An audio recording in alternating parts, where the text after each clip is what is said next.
अस्सलाम वालेकुम, मेरा नाम है मोहम्मद साद और ये मेरा यूट्यूब चैनल है। मैं आपको अपने चैनल पे वेलकम करता हूँ। बीओक्यू क्या चीज़ होती है, बीओक्यू क्यों बनाया जाता है? हम जब भी कोई भी कंस्ट्रक्शन का काम करते हैं तो हमें उससे पहले बीओक्यू बनाते हैं उसका। तो ये क्यों बनाया जाता है बीओक्यू और इसका कंसेप्ट क्या है? बीओक्यू सिंपल मैं अगर आपको बताऊं तो बीओक्यू हम किसी भी जो प्रोजेक्ट की कॉस्ट होती है, फाइनल कॉस्ट होती है उसकी, जो कि ये प्रोजेक्ट कितने पैसों में कंप्लीट होगा, उसके लिए हम बीओक्यू बनाते हैं उसका। तो फॉर एग्ज़ाम्पल मैं आपको एक मिसाल देता हूँ कि मेरे पास एक जगह है, मेरे पास एक बिल्डिंग है, उसके अंदर मैं एक कोई कैफ़े, कोई रेस्टोरेंट, कोई बार डिज़ाइन करवाता हूँ। मिसाल है मैं एक कैफ़े बनवाना चाहता हूँ उस बिल्डिंग के अंदर। तो सबसे पहले मैं एक आर्किटेक्ट के पास जाऊंगा, डिज़ाइनर के पास जाऊंगा, कहूँगा जी आप मेरी ये जगह है, इसके अंदर मुझे जो कैफ़े है वो डिज़ाइन करके दें। तो वो उसके अंदर इंटीरियर उसका डिज़ाइन करेगा, उसकी जो ड्राइंग्स हैं वो बनाएगा, उसकी 3D पिक्चर्स होती हैं, जो कलर पिक्चर्स होती हैं वो मुझे बना के देगा। जो मुझे फ़र्नीचर है उसका वो चीज़ डिज़ाइन करके देगा कि कौन सा फ़र्नीचर मैं यहाँ पे लगाऊँ, कौन सा टेबल। उसके अलावा वो मेरी सीलिंग का डिज़ाइन कौन सा होना चाहिए जो मुझे खूबसूरती दे, मेरे जो प्रोजेक्ट कैफ़े है उसको खूबसूरत बनाए। या जो टाइल्स हैं वो किस कलर की होनी चाहिए, वुडन टाइल्स होनी चाहिए या मास्टर टाइल या सिरामिक टाइल होनी चाहिए।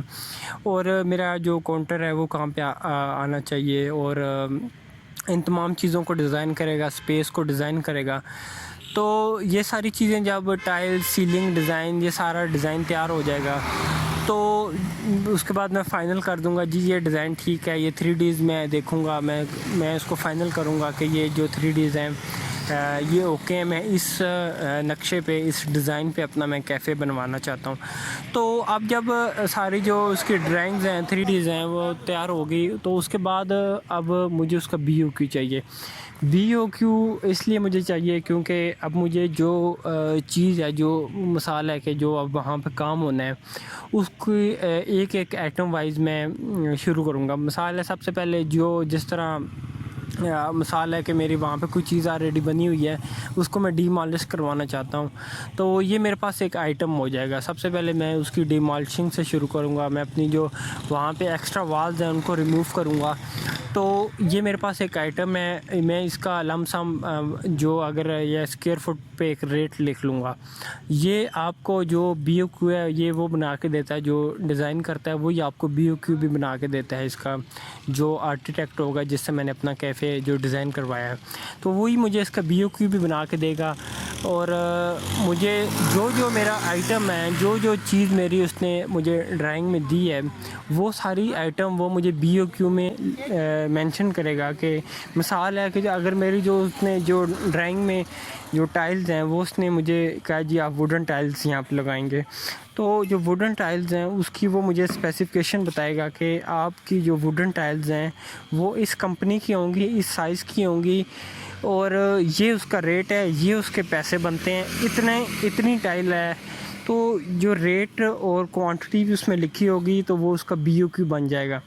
इस तरह जितना भी आइटम है, मिसाल है जी जो फ़र्नीचर है वो फ़र्नीचर का एक आइटम बनेगा कि ये सोफ़े हैं, इसकी ये कीमत है, ये टोटल इतनी कीमत बनती है। एक एक चीज़ जो मेरी वहाँ पे बननी है, एक एक आइटम वो मुझे उसकी स्पेसिफ़िकेशन बताएगा कि कौन सी है, किस कंपनी की है। और उसके अलावा उसकी क्वांटिटी लिखी होगी कि कितने स्क्वायर फुट है या कितने नंबर ऑफ़ चेयर्स हैं। उसके बाद उसका रेट लिखा होगा आगे कि ये इसका रेट है।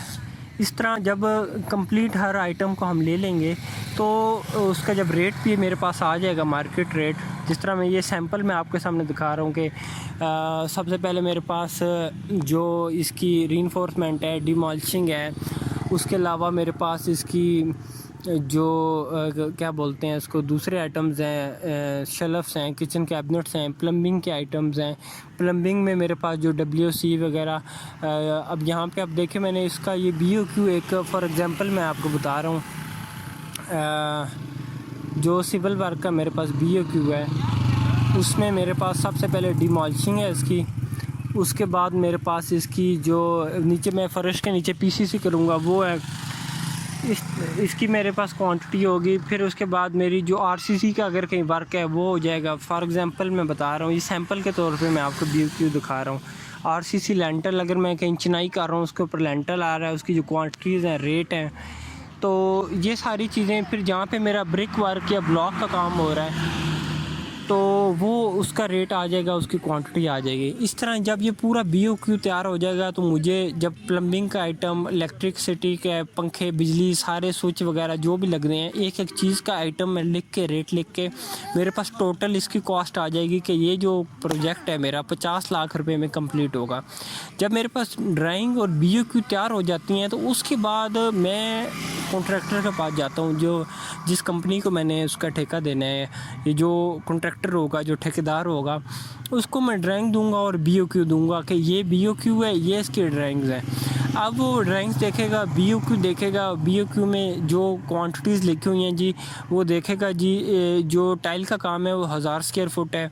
रेट भी मैंने उसको दिया हुआ है कि इतना आपका एज अ कंसल्टेंट, अगर मैंने जो ड्राइंग्स और BOQ बाहर से बनवाया तो ये मेरी ज़िम्मेदारी है कि मैं जो उसका BOQ में रेट्स भी मैं लिख के दूँ। तो कॉन्ट्रैक्टर के सामने सारी चीज़ें आ जाएंगी। जब वो BOQ देखेगा वो ये सवाल मुझसे कर सकता है कि आपका जो रेट है वो कम है, इसमें हो सकता है कि वो उसको कहे जी आप इसको थोड़ा बढ़ा दें या जो भी कम कर दें, जो भी उसका ये उसकी मर्ज़ी है जिसने काम करना है। पर BOQ और जो ड्राइंग्स होती हैं, ये दो चीज़ें हमें ज़रूरत पड़ती हैं जब हमने काम आगे किसी कॉन्ट्रैक्टर से करवाना है। हमने उसको ये दो चीज़ें देनी हैं और उसके बाद वो इन चीज़ों को देखेगा, ये चीज़ लगेगी, ये फिर वो ख़ुद मार्केट से रेट वेरीफाई करेगा। जी मैं उसको टाइल का अगर 1000 रुपये दे रहा हूँ या जो 100 रुपये स्क्वायर फुट उसको दे रहा हूँ, तो वो ये चेक करेगा कि वाकई इसमें मुझे प्रॉफिट है या नहीं है। तो जब वो वेरीफाई कर लेगा मेरे BOQ को, उसके बाद वो राज़ी होगा जी मैं इस इतने पैसों में मैं काम करने के लिए तैयार हूँ। तो फिर एग्रीमेंट हो जाएगा कि BOQ के मुताबिक आपने काम करना है। तो जब वो काम शुरू करेगा तो वही चीज़ फिर वो लगाएगा, वही टाइल लगाएगा, वही WC लगाएगा जो मेरी BOQ में जिस कंपनी की लिखी हुई हैं और जिस कंपनी की मैंने मेंशन की हैं, जो साइज़ की मैंने लिखी हैं। तो वो फिर पाबंद होगा उस चीज़ के, उस ड्राइंग और उस BOQ को फॉलो करके वो मुझे वो कैफ़े बना के देगा, तमीर करके देगा।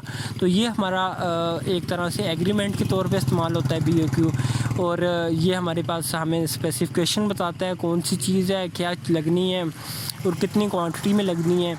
तो ये BOQ का मकसद है। अब ये कंसल्टेंट आपको BOQ बना के देता है। ये अगर आप इंजीनियर हैं, आप ख़ुद भी एज अ कंसल्टेंट अगर आप काम कर रहे हैं, तो आपके पास अगर कोई बंदा आता है, आप उसको डिज़ाइन करवा के देते हैं, तो फिर BOQ आप ख़ुद बनाते हैं। फिर आप मार्केट से रेट लेके उसको एक्चुअल रेट्स पे उसकी जो उसको बताते हैं जी आपका ये जो प्रोजेक्ट है 40 लाख 45 लाख में तैयार होगा, अपने क्लाइंट्स को आप बताते हैं। तो आगे भी अगर वो आपकी सर्विसेज लेना चाहे तो वो फिर आपसे बोलता है कि आप हमारे जो काम है, जो प्रोजेक्ट है, उसकी आप सुपरविजन भी करें, तो उसके अलहदा से पैसे होते हैं। तो ये BOQ का मकसद होता है, ये BOQ का काम है। इसके अलावा अगर आपका इसके रिलेटेड कोई अगर क्वेश्चन हो तो आप मुझसे पूछ सकते हैं कि BOQ क्यों बनाया जाता है, कैसे बनाया जाता है, सारी जो भी तफसील है आप मुझे कमेंट्स में पूछ सकते हैं। अगर पहली दफ़ा इस चैनल पे आए हैं तो उसको सब्सक्राइब कर लें। वीडियो देखने के लिए शुक्रिया। अल्लाह हाफिज़।